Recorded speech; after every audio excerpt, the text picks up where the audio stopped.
সর্বোপরি দুরূদ এবং সালাম সাইয়্যিদুল কাউনাইন সাইয়্যিদুল মুরসালিন বিশ্ব মানবতার মুক্তির দূত নবী মুহাম্মদুর রাসূলুল্লাহ সাল্লাল্লাহু আলাইহি ওয়াসাল্লামের উপরে। আজকের এই মাহফিলে কি মা বোনদের জন্য বসার জায়গা আছে? কোন সাইডে, ডানে না বামে? এই ডানে আছে, তাই না স্যার? আচ্ছা, আরো অনেক জায়গাতে আছে। তো মা বোনরা অনেকে আসছে আমি জানি। মা বোনদের জন্য আমি দোয়া করি, প্রত্যেকটা মাকে, প্রত্যেকটা বোনকে আল্লাহ তাআলা ফাতেমার চরিত্রে চরিত্রবান হওয়ার তৌফিক দান করুন। যুবকেরা পড়ো আমিন। আমি তো যুবকদের জন্য বেশি কথা বলি। লেট মি টক। যুবকদের জন্য যেহেতু বেশি কথা বলি, এই জন্য অনেক বোনেরা আমাকে দুশ্মন বা শত্রু মনে করে। আমার কলিজার টুকরা বোন, আমি আপনার শত্রু নই, আমি ইওর ওয়েল উইশার, আমি আপনার কল্যাণকামী। কিন্তু আপনি যখন যুবককে রেখে টাকলাকে বিয়ে করেন, তখন তো আমি এটা সহ্য করতে পারি না।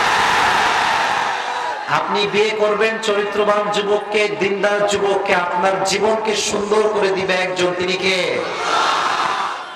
সবাই কিন্তু একরকম না। কিছু কিছু মেয়ে টাকার পাগল হয়, কিছু কিছু মেয়ে দিনদার যুবকের পাগল হয়।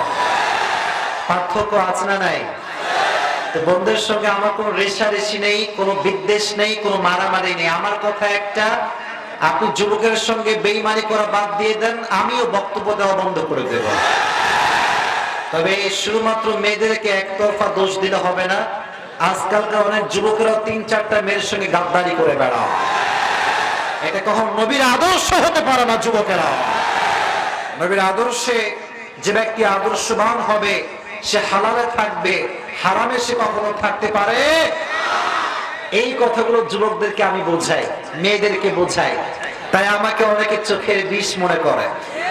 আমি একটা কথা স্পষ্ট বলি, আমার কোনো ডিগ্রি নাই, আমার কোনো সার্টিফিকেট নেই। আমি হচ্ছে, আমার পরিচয় দিচ্ছি, আমি হচ্ছে যুবকদের হুজুর, আর কিছু না। তোমাদের কষ্ট যদি কেউ না বুঝে, আসিফ আজীবন বুঝেছে, আজীবন বুঝে যাবে ইনশাআল্লাহ। তোমরা আমাকে ভালোবেসে যাবা তো ইনশাআল্লাহ। আল্লাহ ঠাকুরগাঁয়ের যুবকদেরকে কবুল করুন, পড়া আমি। আমার জানে, আমার বামে মান্যগণ্য ব্যক্তিরা বসে আছেন, গেস্ট বসে আছেন, মুরব্বিন আযমরা বসে আছেন। আমি সবার জন্য দোয়া করি, আল্লাহ রাব্বুল আলামিন সবাইকে নেক হায়াত দান করুন। যুবকরা সকলেই পড়ো আমিন। মাশাআল্লাহ। আজকের এই প্রোগ্রামে ম্যারিড পিপল, বউ আছে কার? একটু হাত তুলেন তো, বউ আছে কার? জাস্ট দেখতে চাই অডিয়েন্স। আচ্ছা আচ্ছা, নাই, হাত তুলো।